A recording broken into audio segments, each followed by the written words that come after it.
नमस्कार दोस्तों, स्वागत है आप सबका मेरे चैनल कहानी XYZ पर। दोस्तों, यह सत्य घटना गीता प्रेस में प्रकाशित है, जिसे मैंने सरल भाषा में प्रस्तुत किया है। दोस्तों, कहानी शुरू करने से पहले मेरे चैनल को लाइक और सब्सक्राइब जरूर कर लीजिए। भगवत भक्त कुत्ता। नागरी दास। यह कहानी एक ऐसे असाधारण कुत्ते की है जिसकी भक्ति और सात्विक आचरण ने उसे पूजनीय बना दिया था। यह वृतांत सुप्रसिद्ध कर्मकांडी और ज्योतिषाचार्य पंडित श्री राम शास्त्री जी महाराज ने सुनाया था। उनके घर में एक अत्यंत विलक्षण और धर्मात्मा कुत्ता रहता था, जिसका नाम प्रेम से नागरीदास रखा गया था। नागरीदास की सबसे अनूठी बात यह थी कि वह केवल व्रत ही नहीं रखता था, बल्कि भगवान की कथाएं सुनते सुनते सिसकियां भरकर रोया करता था। उसकी भक्ति ऐसी थी कि उसने घर के सभी लोगों को अपनी ओर आकर्षित कर लिया था। पंडित दयाराम जी का सात्विक घर पंडित श्री राम शास्त्री जी के पूज्य पिताजी का शुभ नाम पंडित श्री दयाराम जी था। वो केवल कर्मकांडी पंडित ही नहीं, बल्कि वैदिक का काम भी किया करते थे और समाज में उनकी बड़ी प्रतिष्ठा थी। उनका घर शुद्ध सात्विक विचारों और धार्मिक वातावरण से भरा हुआ था। एक दिन पंडित दयाराम जी रास्ते से गुजर रहे थे। उन्होंने एक हरिजन के घर के पास एक कुत्ते के बच्चे को देखा, जो पूरी तरह से अनाथ और अकेला पड़ा हुआ था।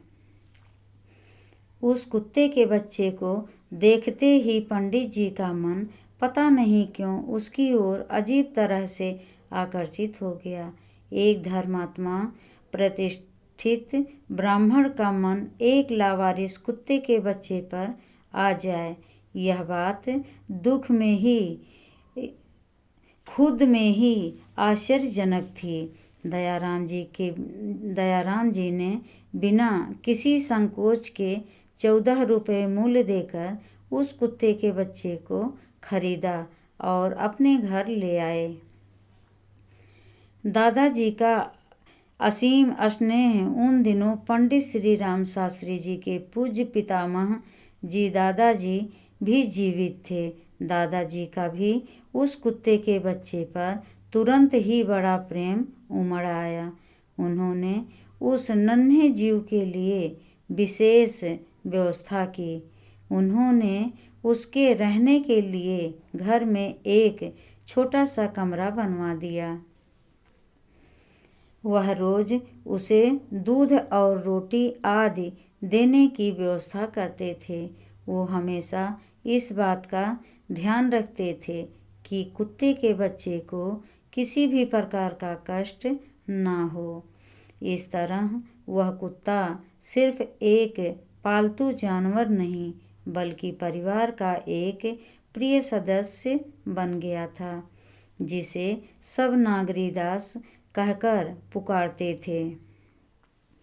आचार विचार वाला योगी कुत्ता जैसे जैसे नागरीदास बड़ा होता गया, उसके प्रति सबकी श्रद्धा बढ़ने लगी। इसका कारण उसका व्यवहार था।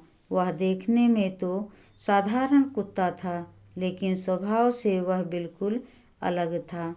उसके आचार विचार किसी कट्टर सनातनी योगी या ब्राह्मण जैसे थे। पंडित शास्त्री जी और उनके पिताजी मानते थे कि शायद वह पूर्व जन्म में कोई योगी रहा होगा और किसी अनजाने पाप के कारण उसे इस जन्म में कुत्ते की योनि मिली होगी। लेकिन उसके धार्मिक संस्कार इस जन्म में भी अक्षुण्ण बरकरार थे। उसका जीवन पूरी तरह से नियम और संयम पर आधारित था। नियमित उपवास, व्रत नागरीदास का यह निश्चित नियम था। वह प्रति रविवार को नियम पूर्वक उपवास रखता था। अगर उसे उपवास के दिन अन्न दिया जाता तो वह उसे छूता तक नहीं था। दोस्तों, आपसे मेरा अनुरोध है कि मेरे चैनल को आप लोग लाइक और सब्सक्राइब कर लीजिए और बेल आइकन दबाना मत भूलिएगा। चलिए अब कहानी में आगे बढ़ते हैं। इसके अलावा वह प्रतिवर्ष आने वाले 3 प्रमुख हिंदू पर्वों पर भी व्रत रखता था: श्री कृष्ण जन्माष्टमी, श्री रामनवमी, श्री शिवरात्रि। इन तीनों दिनों में वह भूल कर भी अन्न नहीं खाता था। पंडित जी आश्चर्य करते थे कि उसे कैसे पता चलता था कि आज श्री कृष्ण जन्माष्टमी, श्री रामनवमी या श्री शिवरात्रि है। यह बात सभी के लिए रहस्य थी। उसका तीनों प्रमुख पर्वों पर व्रत रखना इस बात का भी प्रमाण था कि वह भगवान श्री कृष्ण, भगवान श्री राम और भगवान श्री शिव में कोई भेद नहीं मानता था। वह सच्चे अर्थों में अवैध एक ही ईश्वर को मानने वाला भागवत भक्त था। संयमी और शाकाहारी स्वभाव नागरीदास केवल व्रत में ही धर्मात्मा नहीं था, बल्कि उसके खान पान और व्यवहार में भी असाधारण सात्विकता थी। वह बाजारों में पत्ते चाटते डोलने वाले सामान्य कुत्तों की तरह चटोरा नहीं था। वह किसी की जूठन कभी नहीं खाता था। वह अद्भुत अशुद्ध भोजन से दूर रहता था। वह केवल ब्राह्मणों के घर से मिलने वाला रूखा सूखा शुद्ध सात्विक भोजन ही खाता था और उसी से पूरी तरह तृप्त हो जाता था। वह अत्यंत संयमी और संतोषी था। वह पूरी तरह से अहिंसक था। वह किसी जीव की हिंसा करता था और न ही वह निरामिषहारी शाकाहारी था।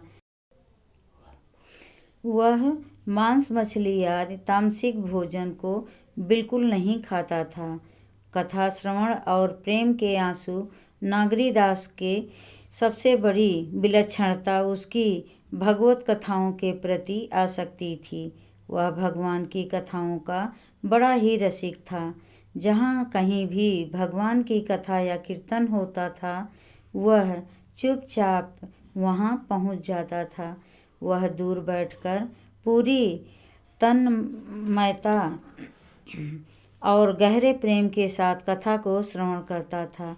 भगवान की लीलाओं को सुनते समय वह इतना तल्लीन हो जाता था कि वह अपने तन मन की सुध खो बैठता था। उसकी आँखों से प्रेम के आंसुओं की अविरल धारा बहने लगती थी। विशेष रूप से जब कथा में भगवान श्री राम के वनगमन का प्रसंग आता था, तो वह इतना बेहवल दुखी हो जाता था कि वह भगवत भक्त मानव की भांति सिसकियाँ भरकर रोने लगता था। नागरीदास का यह शुद्ध निश्चल प्रेम देखकर सभी लोग उसकी बहुत प्रशंसा करते थे। वहीं दूसरी ओर वो अपने अंदर भगवत विषयक वैसे प्रेम की अभाव को देखकर स्वयं को धिक्कारते थे। वे सोचते थे कि एक पशु होकर यह इतनी शुद्ध भक्ति कर रहा है और हम मनुष्य होकर भी प्रभु से इतना प्रेम नहीं कर पाते। नागरीदास की यह कहानी सिद्ध करती है कि भक्ति और धार्मिक संस्कार किसी भी शरीर या योनि तक सीमित नहीं होते। आत्मा की शुद्धता ही ईश्वर प्रेम का आधार है, जो नागरीदास के में स्पष्ट रूप से दिखाई देता था। दोस्तों, आपसे मेरा अनुरोध है कि मेरे चैनल को लाइक और सब्सक्राइब कर लीजिए और बेल आइकन दबाना मत भूलिए।